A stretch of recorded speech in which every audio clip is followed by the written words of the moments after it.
En fermant les yeux, on se retrouve quelques années, quelques décennies en arrière, à l'heure où la ville comptait 25 000 visages noircis par le charbon, mais fiers de leurs conditions.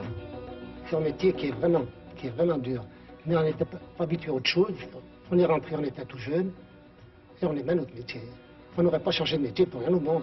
Moi, je sais que j'aurais pas été travailler dans une usine parce que ça me plaisait pas. Et puis, il y avait une bonne ambiance, il y avait des bons copains. C'était vraiment bien.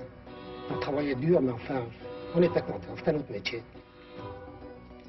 Ils étaient 1500 à travailler au puits Couriot pour remonter à la surface jusqu'à 3000 mètres cubes du précieux minerai en une journée.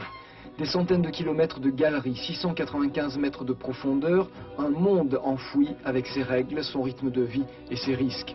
Avec la deuxième tranche de cet ambitieux chantier, les visiteurs pourront découvrir la vie en surface. La lampisterie, la salle des pendus, les salles techniques, un énorme travail de rénovation et de reconstitution avec l'aide de ceux qui ont transpiré ici.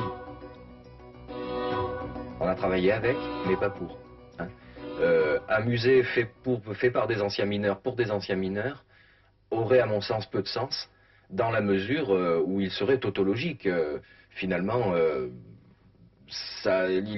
ils n'ont rien à s'apprendre mutuellement, en quelque sorte. Alors que nous avons à médiatiser, nous, une culture pour des visiteurs nombreux qui ne sont pas de la profession.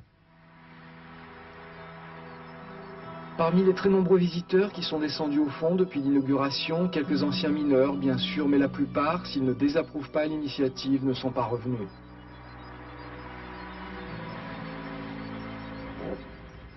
Je venais pas parce que je savais ce que c'était que la mine. Bon, je dis, et puis je suis venu aujourd'hui parce qu'on me l'a demandé. Pudeur, nostalgie, qui sait ce qu'ils ressentent aujourd'hui au sein de ces vestiges d'un autre temps déjà, ce temps qui pour eux n'était qu'hier.